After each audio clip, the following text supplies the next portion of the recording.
cross state lines with hillbillies and guns. It's been a hell of a ride and a whole lot of fun. They gave me many names down there in Dixie, but the main one that stuck on me was whiskey. And welcome to another episode of the Bourbon and Ballistics podcast, where we talk a little about whiskey, a little about firearms, and a whole lot of everything in between. I'm your host, Joel Potter. So sit back, relax, and pour yourself a glass. Let's talk some bourbon and ballistics. On today's show, we have Kayla Jacobsen. How are you? Good. Good. Kayla's a little nervous, but we're gonna take care of that. We got a really interesting pour today. Keeper's Heart. It's Irish and bourbon blend. So we're going to see what that's all about. It gets really good reviews on the internet. So hopefully we'll enjoy that, and I'll kind of take the edge off. So I love Irish whiskey, so yeah, this is going to be fun. So a little bit about the whiskey before we start, before we pour it up. Let's see, it's a 46 by alcohol, 92 proof. They're saying from the website that it's got a rich caramel, which we would get from a lot of Irish whiskeys anyway, but in a freshly baked pecan pie. So sign me up. Yeah, it's going to be fun on the nose, and then it goes into the taste. It's going to actually have a little bit of a peppery and herbal note. It's saying with some sweet vanilla, malt, shake, cocoa, and Tootsie Rolls, if you like those. And then when we get there, it gets on the back end of the palate. I guess we're going to get kind of a leathery, kind of a robust. So it seems like an interesting pour. As I pour this up, Kayla, can you you're an escrow officer at Stewart Title. Yep. And how long have you been there? I've been here for That's a good start. where are we at? 9 years. 9 years. So we just lost the top. That's going to be a pain in the butt now. Oh, we got her. So Keeper's Heart that was a good pop. That was a good pop. Hopefully you got that. Yeah. Okay. So we got a little rocks glass for you here. Get some of that. Pour it up. And it's got like a good consistency, a little. Looks good. It's gonna have some good oils. Little leggy, it looks like. That's fun. I'm also loving my ice cube, so Okay, well, let's give this before we give it a drink, let's get some nose on it. But I want to say, first of all, thanks for coming on. Yeah, thank you. This is going to be a fun one. Let's see if we can get that caramel in that big pecan pie. I'm not good at nosing whiskeys. I was gonna say, do you smell anything? Because I smell whiskey. This one, it's not very. It's hard. It smells kind of sweet though. But I would, like I said, I think I would expect that off an Irish whiskey. But this smells really good. Okay, cool. Let's just get in there. I don't know. Cheers. I'm not nosing anything, so. Ooh. Okay. Yeah. All right. That was smooth. That's not bad at all. No. I've been ruined by way too many Irish whiskeys, and just kind of the stuff you're going to find. That was good. But yeah, this is good job, Keeper's Heart. Mm-hmm. Yeah, that was really smooth. So it's interesting because obviously they have two different blends. They have an American and Irish, and then they also have this bourbon and Irish. And since this is bourbon and ballistics, I figured we'd start here. But highly accredited and coveted on the internet. Some of the people that I talked to on some of the social media platforms were riveted to buy this and have bought copious amounts of bottles of it. So that's good. Yeah, they're not lying. So I guess we'll, like I said, a little bit more. There's not a lot of information on this that I could find on the internet. A bunch of undisclosed locations for the distilleries like that, so kind of secretive, but and both on the Irish and over here in the States. So we're just have to take their word for it. But yeah, this particular whiskey, this brand has had me from the very beginning with their labeling, and I think that's one of the biggest reasons that I've wanted to try it. Again, not being a big Irish whiskey drinker, but whoever did this, the coloring, the gold in there, is just absolutely gorgeous. So. Well done. Yeah, enough about the whiskey. Okay. Let's talk more about you as an escrow officer, and I guess what does it first of all take to become an escrow officer? How does that work? So my upbringing in this business was probably not the most ideal either. So started as receptionist, moved to assistant, and then, hey, take over a unit. You're an escrow officer now. But really, being an escrow officer, you just need to have patience. You need to have be able to multitask, priorities, making sure that things are done properly and time efficient. But really, it's just dealing with agents and clients day to day and having the patience for you're dealing with someone's biggest thing in their life, selling and buying a house. Sometimes it's, in a negative tone and it's a happy tone. So having that, being able to understand every file is huge. You're probably getting to know them pretty well, right? I mean, from day one. Yeah. Buyers and sellers, we make contact first day, either getting contact information, making sure that, you have your earnest money that's coming in as a buyer, getting payoff information if you're a seller. But it's you probably talk to a buyer or seller 3 times a week throughout the whole process.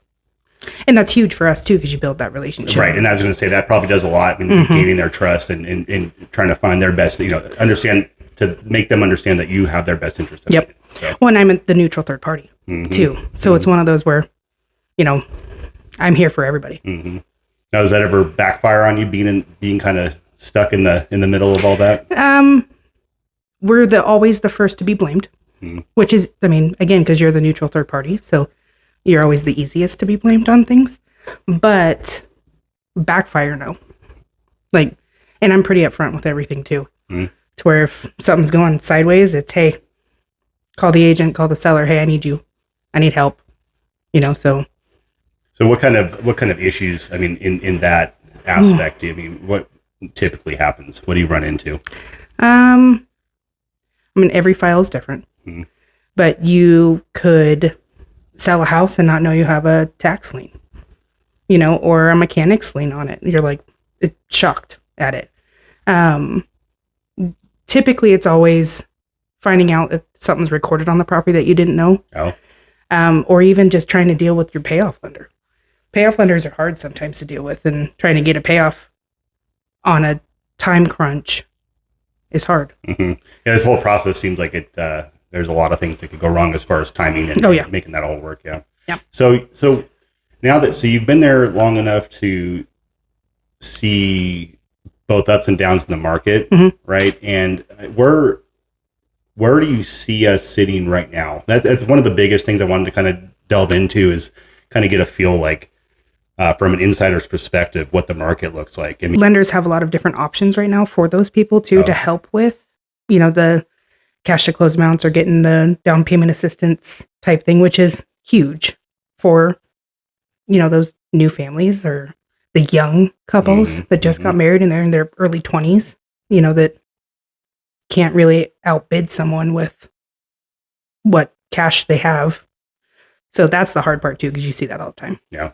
Are you drawing any parallels? I know back in the crash of '08, are you seeing anything that's making you at all worried that we're kind of trending that same direction? I know we're not doing balloon payments or anything like that anymore, right? So rarely do we see those, but obviously I wasn't involved in the escrow side of it during the '08.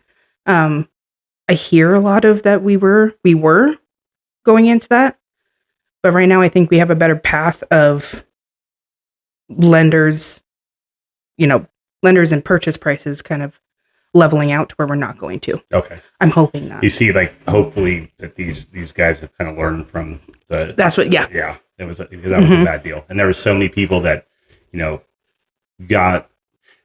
what's frustrating to me about that is that people got into these things knowing goddamn well what they were getting into. Yeah. And then to see people that just, when that time did come, just to throw their hands up and walk away from these houses with no remorse or recourse. And like I said, I hope that they've made it to where that people have a little bit more accountability coming into it, and understanding what they're signing up for. Really. When I think even on the back end, there's more help too. Yeah. Where if you're in that situation, reach out.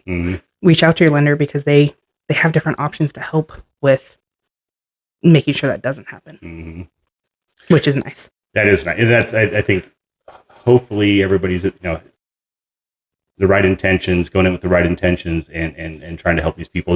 Like you're saying, these young families that are just trying to get a piece of that American dream, you know, it's tough to see those people hurting so bad. I mean, it sucks right now. You know, I mean, we were just at the Walmart today and like, we're no longer getting the brand name stuff because it's too expensive. Why is it 3 times as much as the great value? You know, it's crazy to me, but you know, the reality of it is I have a hard time wrapping my head around how people are even coming up with the money to make these, you know, when you're getting into the housing market. It's just, I cannot freaking believe it.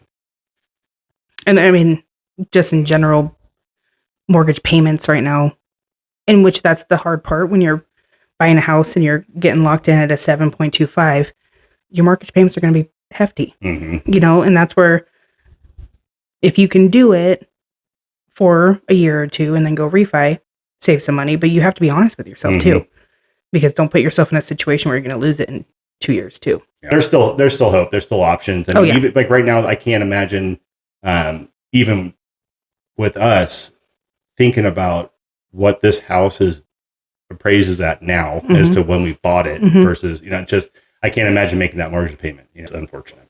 Well, and it's also the opposite side of it. You see a lot of locals leaving. Right. Everyone's getting pushed out. You know, because Idaho's cheaper, or, you know, Texas, we see a lot of people going to Texas where you kind of go, that's a big jump. But it's hard because the market is, everything is so expensive. You have all the cash coming over and you're pushing locals out. So, and back to your position. So where do you primarily focus your efforts as far as counties? Where do you cover? What's your jurisdiction? So I'm out of Carson. Okay. So my office is in Carson City, and I am dead center of everything, which is nice. So I get a lot of Washos, a lot of Lyons, Douglas County, obviously Carson. We have even some Pershing, some Humboldt sometimes. Okay. But it's nice being kind of in the middle because I get all of our, you know, rural counties. Okay. Story County. Because you guys recently went, and I don't know, I guess I wouldn't say recently, but within the last couple of years, did a merger or? So started out with Western Title. Okay. Western Title got bought out by Stewart in 2020. And is Stewart a national? Yeah. Okay. I know you got there's I've obviously seen the one in Winnemucca and stuff, but it's all across the country. Yep. Okay. All across the country. Okay. Yep. And do you ever have any sort of affiliation? Like, do you ever get to do like powwows within the state? Probably get to see those folks. Because obviously all of Nevada is all ran by one, you know, president. And then we do quarterly Zoom calls. Okay. Which is kind of cool with the CEO from Texas. Okay. So we just actually had one last week, which is kind of neat. But he just talks about the market again and kind of global rates but we could have a lot of Zoom calls, which is nice.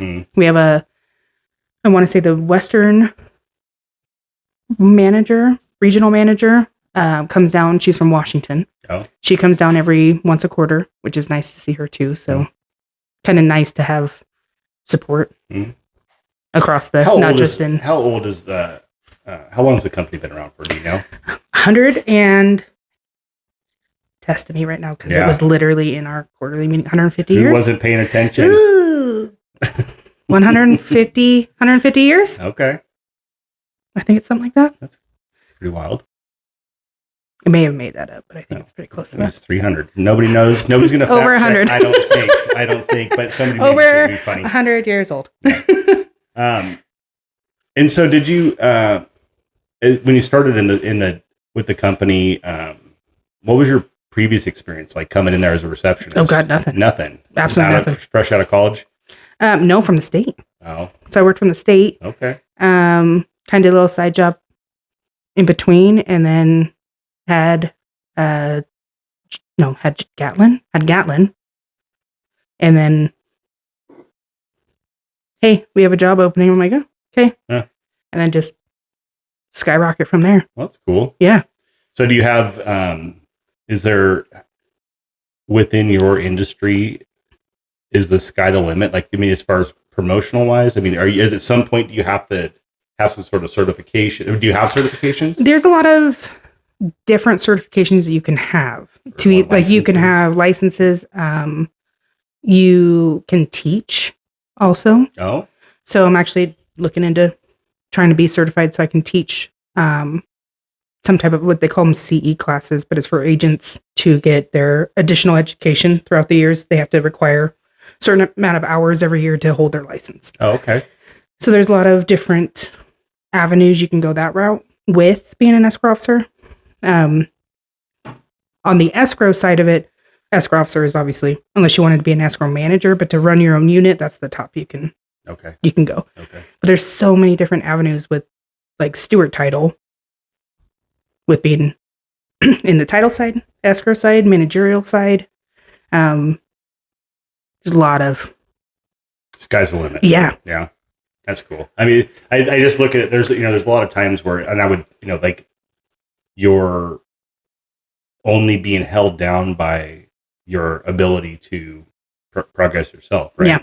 And so somebody in your type of work, obviously has to be highly motivated and self-motivated as well. Right. Yeah. Because I would, your boss is probably looking, do you guys have like, how does it work? Like quotas, or you have to like, what keeps you employed? So obviously we are salary based, but if you meet a certain revenue throughout the month, then you get a commission. Mm-hmm. So it is one of those where, you want to meet that deadline for a revenue so you can get extra money every month. Mm-hmm. But it is kind of sky's the limit on how much you work is how much you're going to get paid. Mm-hmm. And it's just like a real estate agent too. You can't just sit back because you got to go hustle. Mm-hmm. And same thing with an escrow officer. You got to go hustle and get those clients and keep the clients, make them happy so they want to return to you. Mm-hmm. And how do you find those listings? How do you find these clients? Where do they come from? All over. No. Honestly, it's nice being, born and raised around here because I went to school with half of them. Mm-hmm. Or, know the family and know my husband. Mm-hmm. So that's always kind of a nice thing too, because once you get kind of an in, be like, hey, mm-hmm. now let me show you what I can do. Mm-hmm. You're like, hey, yeah, my family. And you bring up an interesting, and I kind of jumped the gun on this, but for those of you that have been tuning in from the very beginning, God bless you for one. But two, you might remember from last year, the second episode, we actually had Matt and Kayla. We had Kayla's mom and dad, Joel and Sherry, on the show, and so obviously in different realms, right? But you guys have. It's kind of something like, say, with you coming in from working with the state, you're both your mom and dad have similar, experience with. Joel is with the Visitors Authority. Yeah, right? Visitors Bureau. Yeah. And then your mother was in personnel for the state. Yeah. So, but yeah, so if you remember, that's, she might look a little familiar because she kind of got a little bit of, yeah. So. But yeah, I thought it'd be really fun because this is, kind of a fun month because Women's History Month. I mean, it's kind of a fun one. So I figured, would it be really cool just to have a bad chick on the show, that's out there just hustling. And so I, immediately thought of you because you're out there crushing it. So thank you. On top of that, we have St. Patrick's Day, hence the Irish whiskey. We love St. Patrick's Day. And we're actually doing this is our second, well, last year we missed it because you guys were gone, but a corned beef cook-off. Yep. Yeah. Crushed Matt last year. So we're getting ready to do that too. So I just thought it'd be kind of fun to get in there and just do something a little bit, off brand and get you on here and kind of talk about the market a little bit. Perfect. And then we have also one of the cool things. Well, I think you're where you're sitting right now because you have a son and a daughter, mm-hmm. and your daughter is in a lot of sports, right? Yes. And I wanted to talk about that because there is this just lingering bad taste with a lot of parents with the travel sports and all that stuff, and how. So I wanted to kind of delve into a little bit about that too on the family side. So with working Mhm. and is working as hard as you have to. I mean, you're not working banker's hours, right? You have to put in some work, right? I mean, yeah, obviously we're 8 to 5, but answering emails last night at 9:00 at night, so it's make it happen. Because again, like you were saying in the very beginning, I mean, these people are trusting you and they're wanting with their biggest asset. Right. Yeah. So you got to make that happen. Yeah. So in that, and the reason I bring that up is because, with your daughter, so she plays, what kind of sports does she play? So she is in volleyball, basketball, and softball. And which one's she the best at? Ooh. I'm just kidding, not to answer that. She's actually really fun to watch. We watched her in most of those sports, and she's really good. She's fun to watch.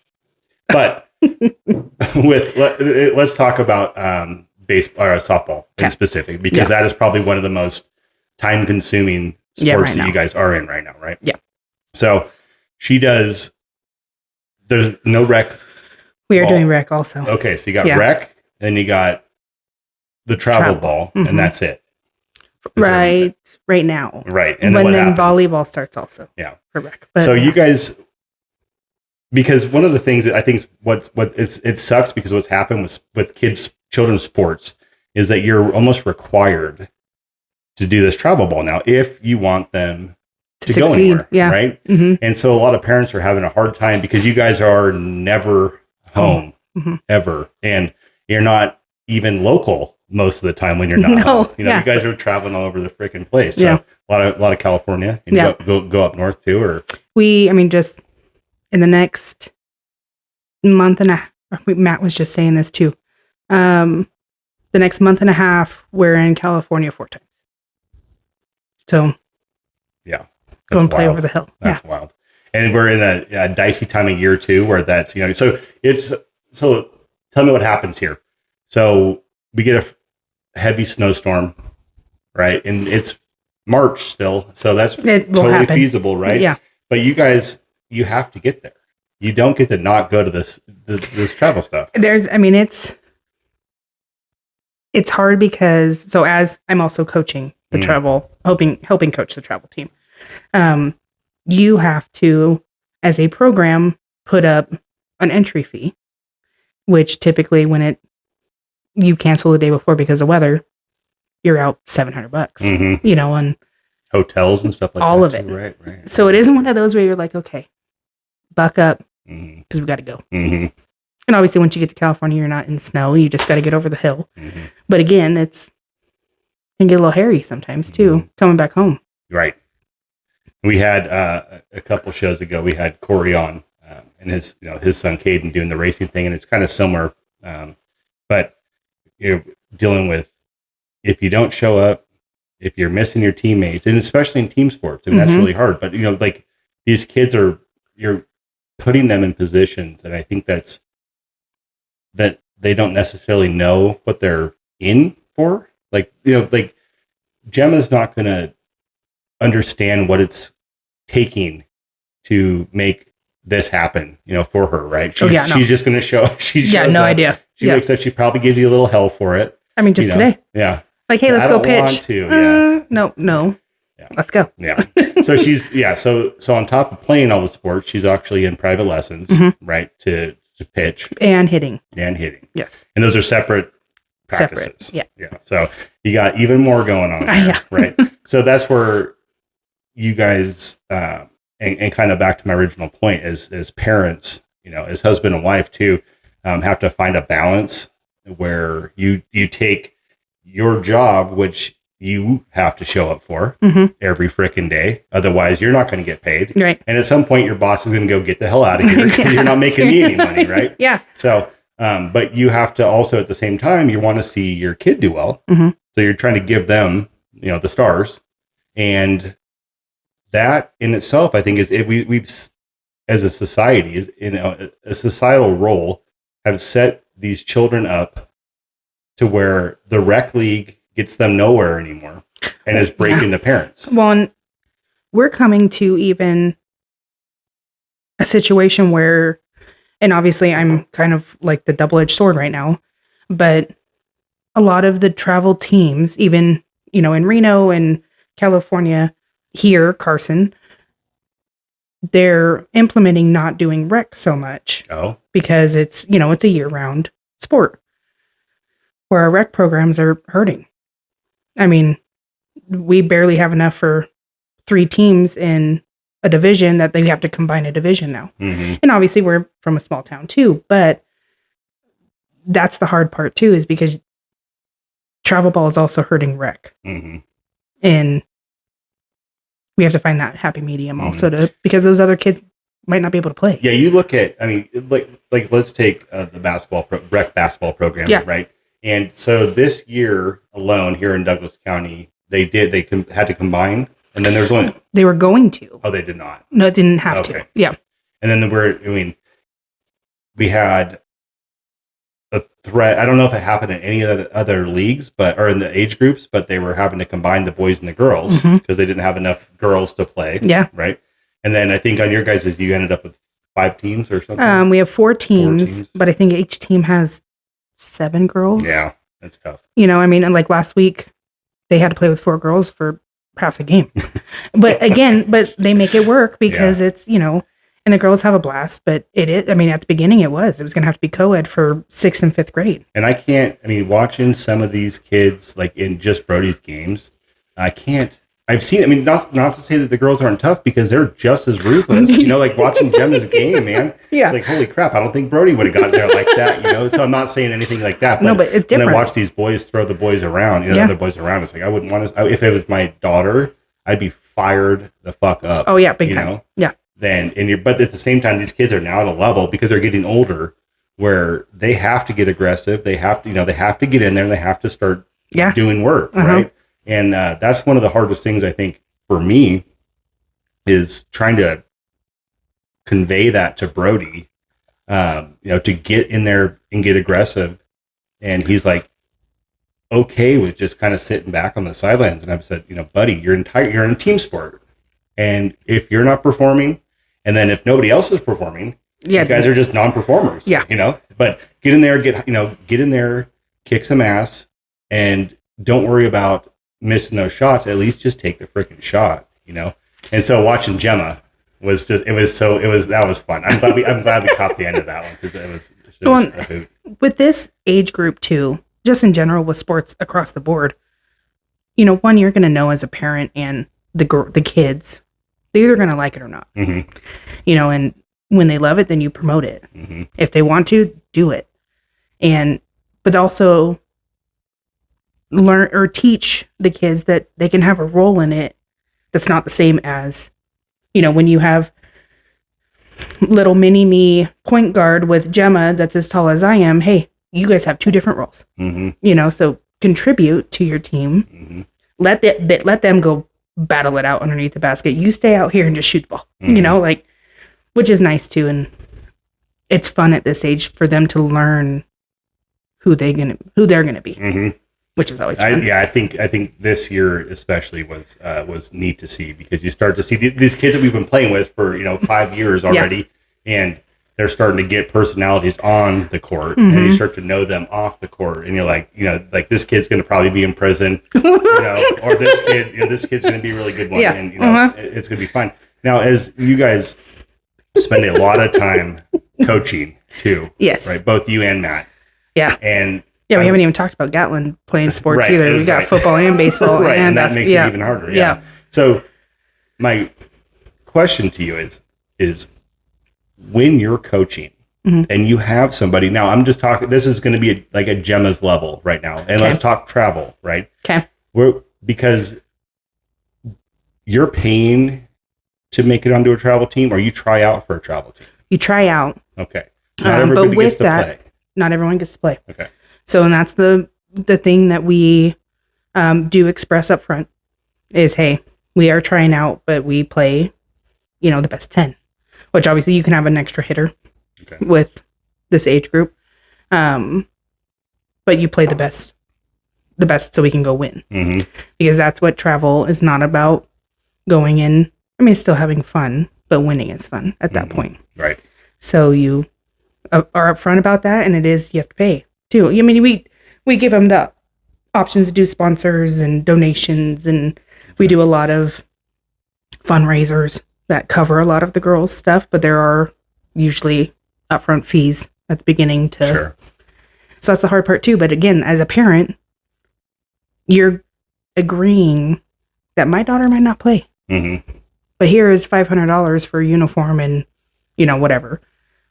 But again, at this level, it teaches the girls how to be competitive and pushes them to either try or, get out the pot. Yeah. Now you know a lot about softball because you played it in college. Yep. Right. Where did you play at? So I started out of high school. I played at Georgia Tech and then played a semester at Feather River, 2 semesters at Feather River, and finished at Utah State. Okay. Yep. I actually have some signed jerseys. It was very cool. I appreciate you. Hey, anytime. Yeah, it was nice. And we got to see all of your career highlights on ESPN, which was really fun. Yeah. Mm-hmm. And it was, but you did have a really big softball career, and there's no lie there. Yeah, you're a badass. It was fun. Yeah, it was a lot of fun.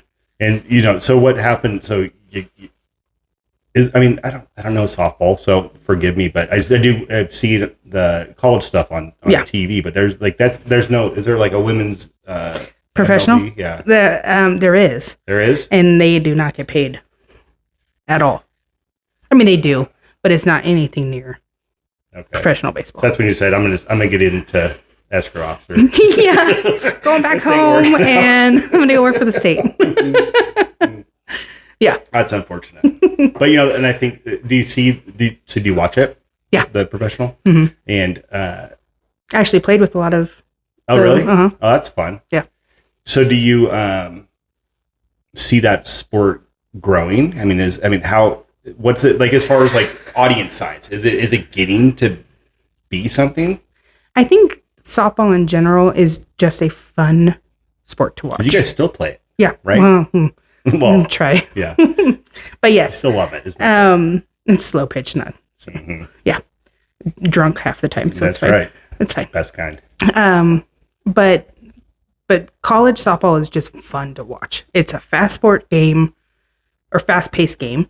But there's obviously baseball, if you're a baseball fan, baseball's fun to watch. Mm-hmm. Softball's 10 times better because it's a 4-hour game for baseball is an hour and a half, and you get just as much action or more crammed in there. Yeah. Mm-hmm. And so it's just fun to watch. Oh. But softball in general, though, it's hard to say because we were having so many. Just the high school in general right now. When I was in high school, you had to cut people. You had that many people try out. Yeah. And you had, the best of the best. And now they're having to pull people from the hallway. Like, hey, I need 2 more people just to make a JV team. Why do you think that is? I don't know. I honestly What's going on with the schools? The kids. Why aren't they playing? I don't know if it's just in general with sports across the board. Well, it is across the board. So I don't know if it stems from parents not pushing their kids to be more active outside or just active in general. Mm-hmm. And not that every kid's an athlete by any means, but we have to. Douglas County has athletes. You can't tell me that 5th and 6th grade boys and girls were almost having to play with each other for basketball because we didn't have enough participants. Mm-hmm. That's not okay. Mm-hmm. So I don't know, today's times and kids. I think it's just So and I was also going to ask you this because when you're back to the coaching thing, so you have, and let's think outside because of the competitive nature of the travel league. Let's think back to rec, right? If you're coaching a rec team and you got somebody that's out there, you're like, this may or may not be their last year playing this. They probably shouldn't have been here right now. This isn't their sport. So those are my favorite. Yeah, they are my all-time favorite. Yeah. So last year I helped also with rec, and those ones that you either have the parents that are pushing them to play, or they love the game but they don't understand the game, and they're out there and then a butterfly goes by and they're chasing the butterfly. It's my all-time favorite because it's if they at some point during the season hit the ball or make a play. It is like the World Series, and I'm crying because they made a play and everyone's excited. And those are my all time. Like that's what rec again. That's what it's about. Yeah. And but yeah, sorry, that's probably not what your question was. No, but that's exactly it. I mean, because it is fun. I mean, there comes a time because we were having this conversation yesterday with one of the weeks. So this week's basketball game for my son, they got blown out of the water. I mean, it was like 23-7. I don't remember what this final was, but it was an ass kicking, right? Yeah. But we went and saw one of the parents of the team that we played, and he was talking about how they just had basically the only way this went down is because they had a kid that was just massive. He just stood under the basket. I just passed him, and it was like just boop, boop, over and over. Yeah, like, the whole time. Clip, repeat. And so they just smoked us like that. But we don't have any tall kids on the team. But what he was saying, and this is I thought was really interesting because he made a point that the kids are old enough now that they just want to win. Yeah. And so them just passing to this kid and letting him just do all the work, they're like, fine, we just keep winning. But what it's doing is demotivating the rest of the team where they're comfortable with not playing, really playing the ball, just getting into this guy and letting him do the work, right? Where this kid's crushing it because he just put up 20, 25 points on a rec league and for 11 and 12-year-olds. I don't know who that coach was, but I'm sorry if I'm friends with you, but like shame on you for doing that. Mm-hmm. Like that's not again what it's about. Right. Like, yes, winning's fun. But what are you teaching everyone? Make a play, like do a play that involve, if it's with the big guy, then great. You did a play that involved 3 other people. And as a coach, like, what are you doing? There's a handful of dudes that are they're already really tall. I mean, most of them are over, roughly around 5'10", 11, 12 years old, right? Shocked at how big some of those kids are. It's kind of scary. Yeah. Like, how big are you going to be? Yeah. This is it. Wait till you hit that growth spurt. Right, yeah. So, but those kids, it's seemingly like, obviously those kids are going to be the first pick. Yeah. And so you take these kids, regardless of their actual skill level, and just stick them under there and then just let them just do that. But it kind of sucks for them too, because it makes me giggle. A side note, but Gemma, because Gemma's obviously the tallest one in league. And I don't know how many times she almost got hit in the forehead on Thursday because a rebound would come and she's not, like the reaction time is like, she's like missed it. But again, just because you're big doesn't mean. Right. Yeah. It's not necessarily, in basketball associated with the skill level. Yeah. Right. And so it is interesting to see, because when the kid was not under the basket, he was still good, but you could tell like they were just using him for that. And poor kid, right? Yeah. Because he should be developing all the other skill sets that are going to be, taught to him in basketball, but the coach is just like, just go stand in the basket. Yeah, no. And, like at least get him on the corner to where he's boxing somebody out And then, so when the rest of the team's not making any progress on that scoreboard, it sounded to me, maybe I misread it, but when the dad was talking about the team, he's like, they all just kind of, they want to win, and so they're like, okay with it. But I'm like, they're just kind of forfeiting any sort of progress on their level. Yeah. Because the coaches are no longer really letting them grow their abilities during the games. I don't know what they did at practice. Obviously, I'm not on the team, but it was kind of sad because these kids are right now, reaching a pinnacle where they're going to be, they're going to figure out if they want to still play. Yep. Or they're going to quit playing sports. And I saw, because it's Women's Month, I did see somebody had an ad, and it was so sad that it was like 60, it was like a high 60% or maybe more of girls drop out of sports by the age of 12. That doesn't surprise me. It's fucking crazy to me, And so we do more, doesn't surprise me. It sucks. And that's where a lot of, and again, I don't want to keep bashing parents by any means either, but have your kids play. Even if it's rec, even if it's, but you'll never know. And obviously every kid at 10 is going to be like, I don't want to do this. But at the same time, get them outside then. Go ride bikes, go play basketball. Go to the Johnson Lane Park and go have fun over there. But just sports in general are declining with participation. Is that so sad? Yeah. And I mean, we're okay with, everybody just sitting in front of the tablets, and we're guilty of it. 100%. Right. Yeah. But having your kid, like you guys are, and we've always applauded you too, because you guys are very proactive when it's like, stay busy doing something. They'll get their downtime, occasionally, but then we can get to Gatlin too, because he's not just playing one sport. He plays multiple sports as well, and these seasons have he'll have overlap still, right, or close to. Well, so football, baseball starts. Baseball, right? So Matt will coach baseball while softball's going, and then volleyball is all at the same time. So it is. I mean, and going back to we're split a lot, and it's like, hey, what do you want for dinner tonight? I'll go run and grab something, but kind of make it work because they enjoy it. Yeah. And it's good. I mean, we're seeing, like you're saying, we're seeing people get so complacent with their kids not doing anything. Like we're forgetting to show our kids what it was like to play outside. And I'll tell Bryn that I didn't play. I had video games, but I never freaking wanted to play them. I didn't need to, it was like, there was no 1 hour wind down time playing on a tablet because we didn't have that. Right. But it was like, even if I had a console with the Nintendo, it's like, I didn't care about that enough because I had other cool things to do instead. But it's, change of times. But again, for the sports programs, we're not only creating, but we're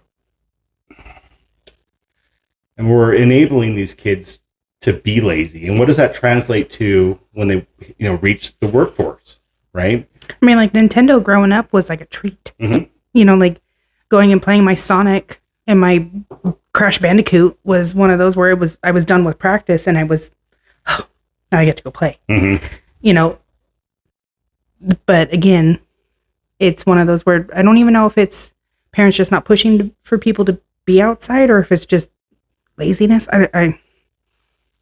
It's all hard. Parenting is hard in general. Right. So can't fault anybody by any means, but just push your kids to be more active.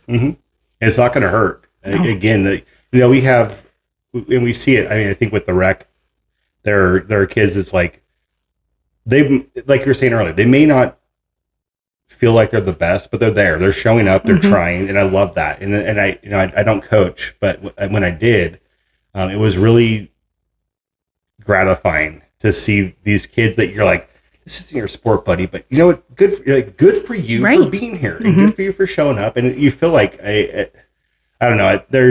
I miss coaching just for the simple fact it's like they become like your like little half babies. You know, like you get to you get to help build them up and see them succeed. And you're hoping that those lessons that you're teaching them transpire and they go outside of the 100%. Sport. You're help building them into these little things. It's a great deal. It's a great gift. Well, I mean, team sports, individual sports, it's all relevant in life in general. If you grow up doing team sport, you're probably a really good coworker. So there is a lot of life lessons with sports in general, rec or competitive, but I mean, even rec when you have that moment and when you are not the star, you are not the best on the team, but you have your one moment where you score and everyone is like, that's huge. That's huge. And to have that and have your kid have that, sign me up all day. Yeah. Now let's transfer from the players to the parents, right? Okay. Because there was a big thing this week. They were talking about the bleacher or sideline parent or sideline coaching or parenting, or bleacher coaches. I think was the what was it called? I don't remember. We'll go with that just because it's simple. But you're a coach. Yeah. Fuck that. You're not a coach. Let's go this. So you're not a coach. You're on the bleachers. You're watching your kid. The coach is fucking up. I know what you do. But how do you when because you're coaching, but when you're not, so if you're not coaching, your coach is fucking up. I don't know if this could be aired. No. What would you do? How do you handle honestly, because I had that situation. So it's hard also because I was a 3-sport athlete growing up. So I know, some the shit. fundamentals. And as a parent that knows the game, just sit back. Just sit back and Enjoy let the it. ride, Let you it. think? Yeah. You have to. I agree. You have to. That's why I brought it up. You have to. I don't know sports, but one of the hardest parts of coaching is those parents. Parents are It the made hardest me part. Want to? Okay. Back to our earlier point, we don't have enough players, and then every single season of every single sport, we have 0 fucking parents showing up to coach. So they're at risk of these kids not making it, not having a team, or they're stacking these teams so huge. When you're looking at a basketball team and you have over 10 kids, it's like, A, planning for that shit is atrocious. Right. B, trying to get everybody equal play time is a disaster. Right. And then on top of that, you have now extra parents that are out there telling you how to do your fucking job. Right. And it's to those parents sad. that have to sit there and criticize a coach from the sideline, get your asses out there and do it yourself. If you could Plain do a and better simple. job, and I'll tell you this, this year for basketball and it's gonna be for softball or in volleyball. But if there's not enough coaches, I'm always signed up to do it. I'm not going to be good at it, but you know what? Your kid's going to get to play. And hopefully with enough YouTube lessons, I can actually instill some of the knowledge that the internet has on these kids, right, for that season, and at least they got to play. Yep. But for those people to get so fired up from the sidelines at either the coach or the refs, especially in the fucking rec league, it drives me bonkers. They're high school kids. Yeah, leave them alone, man. Right. And you see it from both sides. It's like stop calling all the stop calling the penalties, or it's like they're gonna get fucking hurt if you don't start calling them. So these poor little kids. Yeah, they're just sitting there getting yelled at by from both parties, both directions. And no wonder fucking nobody wants to do it, right? I think that is probably one of the hardest lessons that I've learned in Brody's Little League days was, it wasn't necessarily, I loved the kids, but it's like the fucking parents, right? And one of the things that the coach this year said, he's like, I'm not a fucking babysitter. Yeah. You're not just dropping your kid off and bringing off his brothers and sisters to sit on the on the bleachers. See you in an hour. We'll be back. We're gonna go do some stuff. We're gonna go gamble at the casino for a little bit. No. It sucks because we're at a level where that's what I feel like parents are at. They're like, I am confident that my kids would be okay at practice. I'm also not leaving this like a baby there. Like, can you feed them when they start crying in the stroller? It's, I don't know. It's like, and no wonder nobody wants to do it. But the people that step up, if you're giving them shit, fuck you. Exactly. It drives me bonkers. And and that's in every rec sport. If you sit there and talk shit about the coach or have to criticize anything they say, get your fucking ass out there. Do it. Yeah. And I wish, it sucks because I feel like there's an unspoken code where as a coach, you don't get to say that to the parents. But I had, a couple times when I was coaching Little League, I got in like almost a straight fuck you to the parents. Like, you should have done this. This should have been you. I'm volunteering my time. I don't know what I'm doing, obviously, but here your kids are. Yeah. They're playing, and that's the best I can do, But again, and those parents that think they know, or if they do know, then go and help.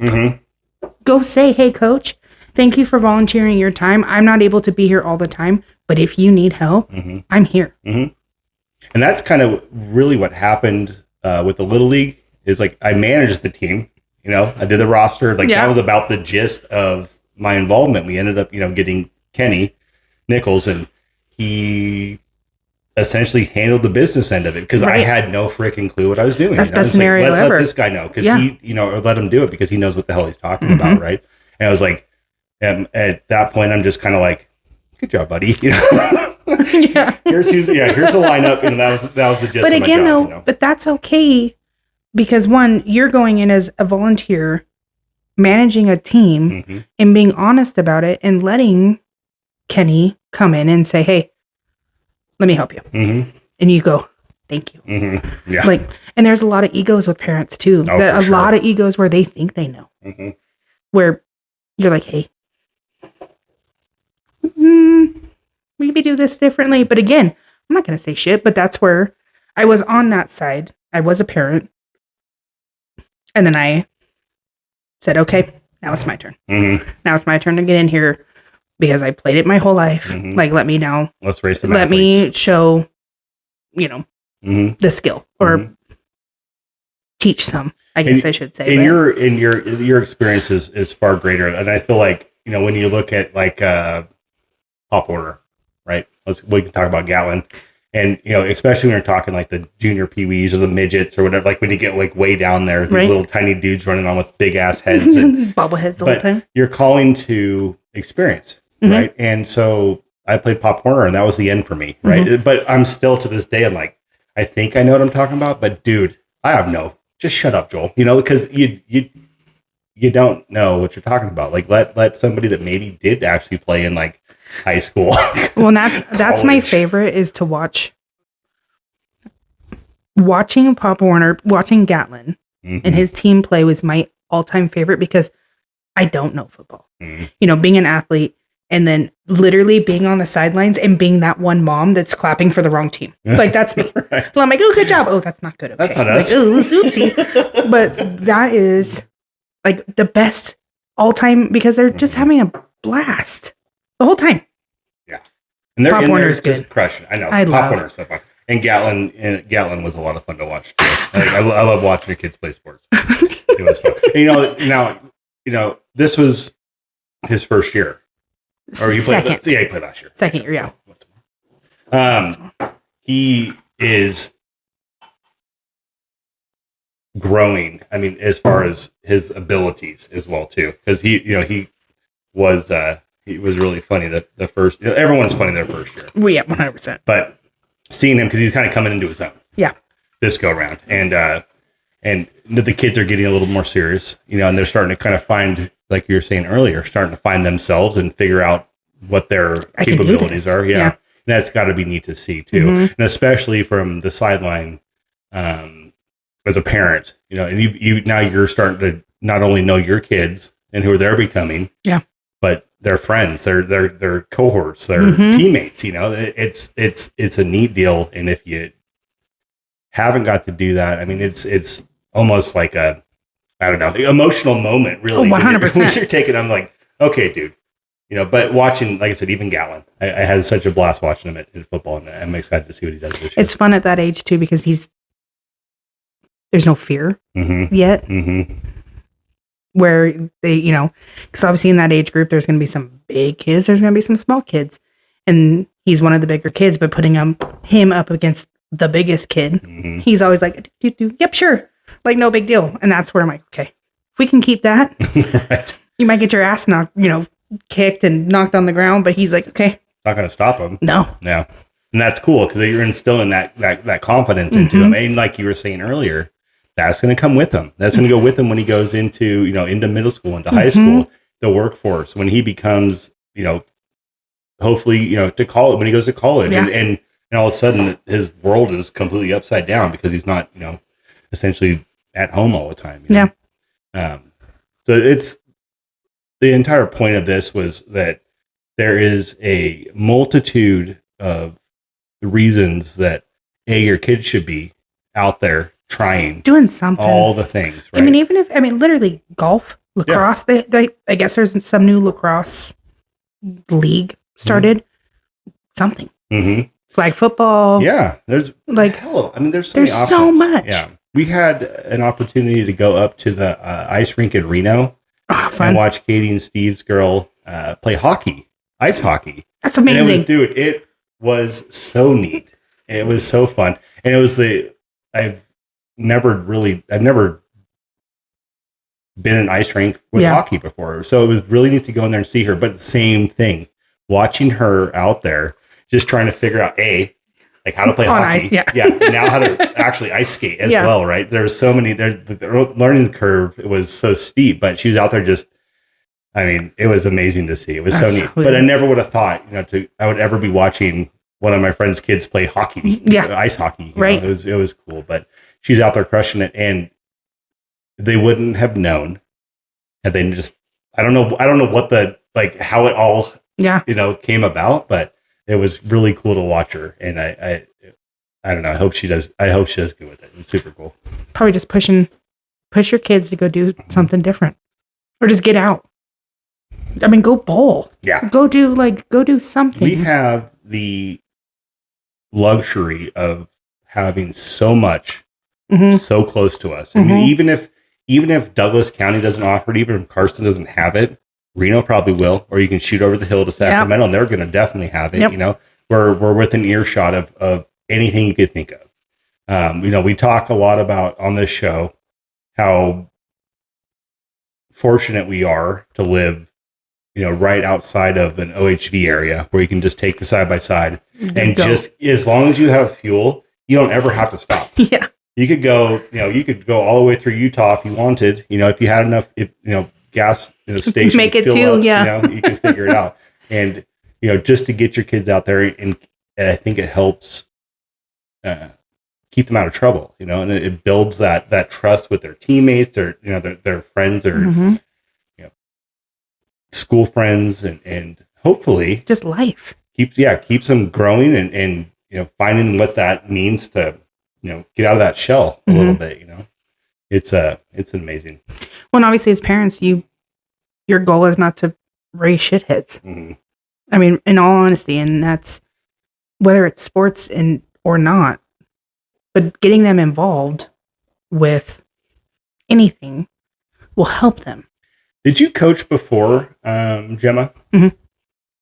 High school? Did you coach the high school kids? So after college, I coached at Douglas. Coached the varsity team at Douglas for 7-8 years. Okay. Helped. And then coached travel ball, also summer ball, because I was young. Like, why not? And then had Gemma. Coached until I had Gatlin. And then took a little break. Swore I wasn't going to be a parent coach. And then now, here I am. All the coaches. all of the things. I mean, it's cool. It's nice to have, between you and Matt too, because you guys do, Matt's also playing a lot of softball, and he coached. Let's get into that. So he was coaching, right? Yes. At the high school? At the high school. Okay. And so you guys have a rich history of, even before you guys were the Jacobsens. Yeah. That you guys have basically been putting the work the entire time. Yeah. From before you guys were even Mr. and Mrs. Still giving back and doing that. Yeah, because he coached JV and then helped at varsity baseball for quite a few years. I don't know when he stopped, but it was the same thing. Probably 8-9 years he helped out at the high school. Wow. Yeah. And now he's just as busy coaching. All the things. Yeah. All everywhere. And that's, it's good to, it's good that we have people like that in the community, and I hope that at some point he's not going to get to coach his kids anymore, but it would be really cool to see, I don't know. It depends on but he keeps doing that. Maybe he keeps coaching after your kids. One, you obviously, we haven't really talked about this either, but being a parent coach is obviously also very frowned upon and looked down upon in all sports, because it's always like, oh, well, that's the parents, that's their child. No wonder she does this. It's hard because that's what I had growing up. And, obviously my dad had to step away when I got older, but it's also hard because I am the hardest on Gemma. I think I've made her cry more than anybody. And now I feel like a shithead half the time because I'm like, maybe too far. But there are a lot of, stereotypes of parent coaches. And so we do have to step away at some point. Mm-hmm. You have to. And whether that be now, whether it be next year, whether it be high school, who knows? Mm-hmm. But that's the hard part too. But again, there's nobody out there volunteering their time to go do it. You're going to have to. Otherwise, not only is it your kid that doesn't get to play, right, but maybe an entire roster of kids that got shut out from getting to play. And you can't, I signed up this year for rec basketball.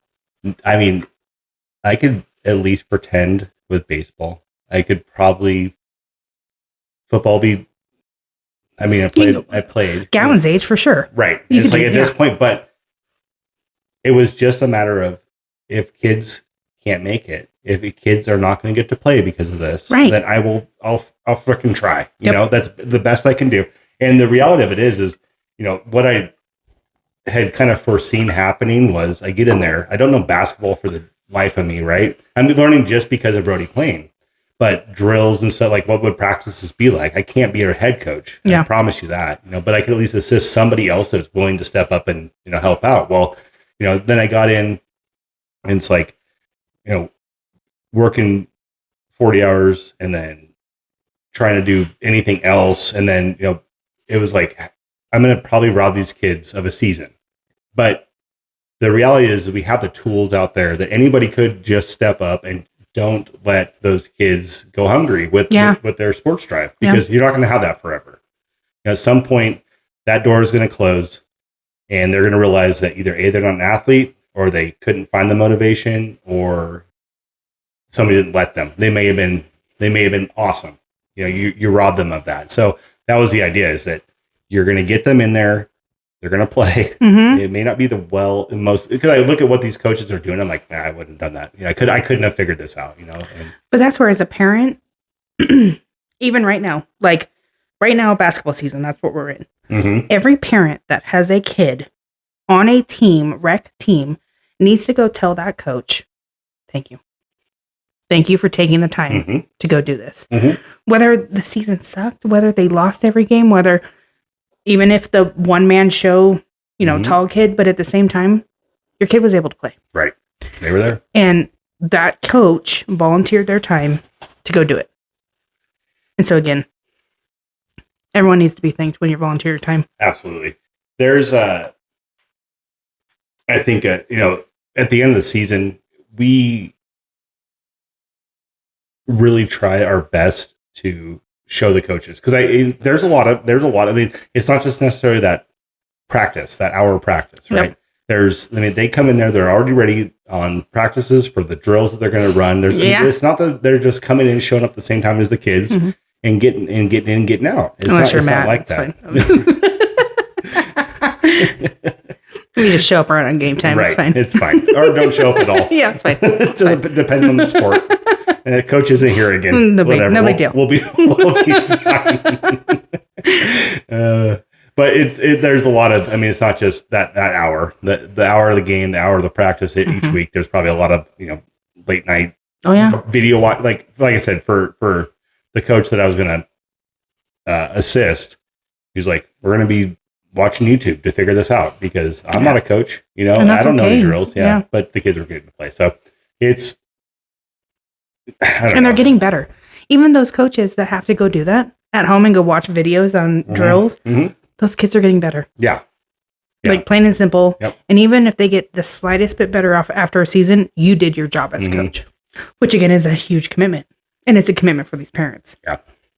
But again, if you're on board, it's fun. If you have a kid that you're seeing, as a parent, you have a kid that's showing potential, and it's like, get them out of there, because what's going to happen, I think, on a lot of rec teams is they're not going to get pushed out of their shell. Yeah. So on the travel, it's like you have no choice. It's almost like a job, right? These kids are learning the responsibilities of, like, now mom and dad are paying a shit ton and putting a lot of time and effort into this as well.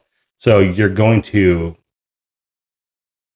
do your job. Yeah. Right. And that, I think a lot of kids are complacent enough that they wouldn't want to be brought out of that shell, like on a rec side, right? But once you push them, once you push them out of that, they're going to actually find out they're going to find out their talents. Yeah. They're going to see where they lie, and their strengths and weaknesses. I think as a coach also, that is partly your job, is to get those girls out of their shell and teach them that, hey, you might think you're a second baseman, but you're going to be a really good center fielder. You know, like, and let me show you how. And we have a lot of that right now. We have a lot of girls from the last, you know, year and a half that have grown and accepted positions where they're like owning it, which is, it's a neat moment as a coach, because you have so many girls that are like, I can do this. Like, no big deal. Oh, you're going to be I'm going to outbeat you this week at third base. And they battle each other, and it's a fun competition. And that's the biggest thing as a coach too, to make sure that you teach that. Yeah. Where if someone does start over somebody, it's a fun competition.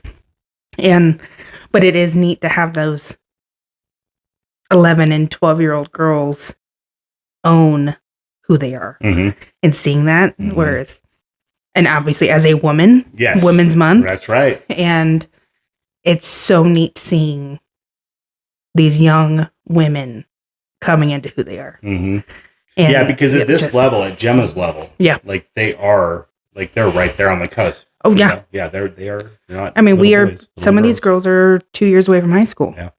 And being able to come in as a freshman and being confident and saying, hey, I play outfield. I'm going to be your center fielder. That's huge. And the confidence thing is just in general for women is huge. And seeing these young girls have it is, I love it. It is a very big responsibility. I mean, you guys are at this point shaping these young women, you know, and it's, you can, I'm assuming, because hormonally speaking, it's a fine balance, right? Because you can either you can mold them, or you can just fucking break them, right? Because they're probably pretty temperamental, I would guess. And nothing against male coaches by any means, because that's all I had. My first female coach was when I was at Utah State. So I only had male coaches. But we are in that time era of becoming women and having the temperaments and having attitudes, but being a woman coach with them is huge, because I can go and be, hey, we're going to get through this. It's not a big deal. Knock it off. Let's go. And when you approach it with them in that manner, as a female to female, they go, okay. Yeah. Okay. All right, coach. All right. You know, and it's fun. This age group is fun. All age groups are fun, but this age group's fun. Yeah. You're getting to see, again, they're coming into their own. Their personalities, they have everything, it, and they don't, you know, and you realize you're probably going to see these ones that are like, you're going to go. You're going to be freaking good, you know. And that was, again, calling back to my little league year. but it's like, again, seeing these kids, it's like, you know, this kid's going to be amazing, you know. And correlating that with, well, you're hoping you're correlating that with talent. You know, you have to have the money to do it, but the kids also got to be good enough to play. Right. You know, but the kids that are maybe lower income are not able to do this travel ball. They can't afford to do travel ball. And so now essentially telling these kids, you have to play travel ball to go anywhere, to do anything with your career in sport. So that's where the hard part is. And I don't know if I'm going to like promote Hot Shots right now, but we'll put it right here. I know. Hot Shots. Yeah. Big ol'. Yeah, we'll do a thing. That is one thing that that's never an issue with us.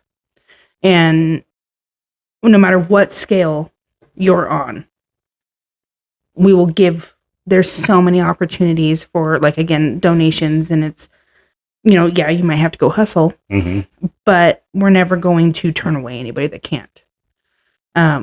There's always going to be some scenario or some different option that we can go get something done. Good. Again, Hot Shots logo. Da, da, da. But again, there are some, and it's hard because at this age group, and that's, again, we're college right now, all of these people are getting looked at when they're in 8th grade and freshmen, and where you do have to go play travel ball. And a lot of people are pushing these 10 and 12-year-olds to go play, where right now this age group is more about teaching fundamentals, attitude, how to present yourself on the field, to where when you get to 14s and 16s, you are one of those where a college recruiter walks by and go, who are you? That's the business. Yeah. And that's what we're trying to teach, rather than just promoting one player. Or, hey, everyone's going to college if you play hot shots. That's never the case. Right. Or travel ball in general. Like, anybody that ever tells you that it's on the player, it's on the, how hard they're going to push to get better. But again, sports in general have changed so much, because you even have the same thing in basketball. You have these travel basketball teams that, again, they go and play, and that might be their avenue to get looked at, and not high school. Baseball, same way. There's a lot of good baseball players that aren't playing high school because they're only playing travel ball. And that's what they've been told is, and granted, those players have been signed, went to college, and gone and played. But again, don't give up high school. Right. Don't give up rec. Right. You should still, as long as you can, because that's an opportunity. Right. It may not be the same level that you're used to, but you get to go in there and actually, like, if you're, one of the top 5 on your team, you get to go out there and just shine the entire time. Like, give you the opportunity to see things you may not see in this travel league. Right. These kids maybe, and it's like a curveball that you wouldn't see coming, like that dude that doesn't know what he's doing. That's going to completely just like, what the hell is he? Why is he doing this? Like, is it a psychosis? Like, what is he doing to me? Because he doesn't know the game on the rec side, But that's your time to play with your friends, right? Too. Take it easy. And not that your teammates aren't your friends by any means either, but like Gemma and Bryn. Bryn doesn't play softball, where. Like volleyball, when they go together, that's their time to go play with each other. Like, that's a fun time for them to go with their schoolmates to go play. And again, that's what life lessons. You're going to have that friendship for life. Do you still, you say you watch a lot of the people that you played ball with in college. You still keep in touch with those people? You do? Yeah. And see, that's a kind of a bond, right? You're not going to ever break that. No. You don't live by each other anymore. And that's where it's, one lives in Oregon, one lives in Washington, one lives in Red Bluff. It's one of those where we might not talk for a year. And then we see each other and it's like nothing. No time has passed. Nope, time has passed. There's nothing. It's like, hey, you good? Yep. What's new? All right. Nothing. Now, you also have social media. Yeah. That kind of keeps you involved in their as things progress in their lives. Yeah. And so you don't feel like you're really missing out on a ton. This one, it catches your eye. I know. There was nothing stopping me from getting a bottle of this somewhere. It's like, I don't drink fucking Irish. And had this never came, because this is fairly new, this blend. And they have an American, but they're both really new. But the Keeper's Heart, I was like, dude, there's something, I don't know what it is about their branding that they crush it. Right? See, and I like the Irish whiskey. Yeah. And so that's like, this is good. It's good. It would make me, and now I'm kind of curious, Kayla, because now we could probably get a bottle of the American just to see Irish blend, right? And the labels, it's like, you need to look it up, because so you take this and you invert it. So now it's a white label, black letters, and the gold, and it's absolutely gorgeous. I actually went and I tried to find this color code, because I don't know what it is about this gold versus gold. Of the gold, right? It's like even the Ezra right there. It's like there's just something so pretty about the way that they bottle this. So, and on top of that, it's good. Crushing the flavor, and it's smooth too. It is smooth. Now, like when you're looking at the coloring, because it's an Irish whiskey. It's obviously a lot lighter. It doesn't have that like really deep ember, but it's got. It's leggy. It's Yeah, look at that. Some viscosity to it, you know, and that's what's so exciting. I don't drink this and think, the hell's the Jameson, right? It's not that is not this in the least. I mean, this is something that I could definitely get on board with. Anyhow, so what we'll do? Keeper's Heart. Come on in. We enjoy. This has been a lot of fun, and on top of that, it's completely helped me reimagine what an Irish whiskey would taste like. Right? There's a gal that I follow on TikTok that she said that she has over 40 bottles of this of their product, and different bottles. But she said it's one of her favorite companies. So favorite distillers. Unfortunately, we don't know a lot about them. Anyhow, they're doing a good job. And keep it a secret because, I mean, it's working. Yeah. You know, so. I mean, at the end of this, I mean, is there anything you want to, we talked about work, and that was one of the things too. I mean, you're multifaceted in that sense where you're a badass when you go to work. You got to come home, put the big girl pants on and go back to work. You know, now you're coaching up these kids and stepping in where, you know, it's absolutely necessary because we're not seeing a lot of that participation. Yeah. You know, and so, if there's anything else you want to talk about or add that we maybe missed. No, I mean, really, it's obviously with Women's Month again, that women's sports are, I mean, just in general, dominating too. I mean, you have our area being Douglas County, you have women's sports that have gone very far. Within here, we have a lot of female athletes that have came out of here that are huge. We have a lot of female leaders within our community. Mm-hmm. I mean, there's a lot of female role models that have came out of this valley that are still in this valley that are huge. Mm-hmm. And so that's one thing that, you know, being March and Women's Month, it's not just March. You guys are actually slaying it the rest of the months too, right? Well, thank you. Yeah. And so out there keeping the, us idiots in line and the best you can. Yeah. You know, it's a never ending job. I know, being one of those idiots, it doesn't make it easy, to sit there. You guys try really hard. We give our best, that's all we can really do. But yes, so on behalf of us males everywhere, I had a great time. Thank you for having me. This was a lot of fun. You made it just fine. I don't think there was a second there where we doubted you. I doubted myself, but it's okay. And this is a good opportunity. I want to thank you guys for hanging out with us on the Bourbon and Ballistics podcast. Thank you for tuning in. It is important for me and the show that, you get out there, you like the videos, give me some feedback. Let me know, there's a lot of engineering problems going on here in the background, and I'm trying to work through it. But, we're on Instagram, we're on TikTok, we're on YouTube, Spotify. Come see us. Like, share, comment. Let me know what you want to see. And I appreciate you. Just tuning in. Until next time. Thank you. Hey, thank you. Thank you. Thank you. Happy Women's Month. Happy Corned Beef Day. Corned Beef Day. Let the competition begin. That's right. All right. Cheers. Cheers.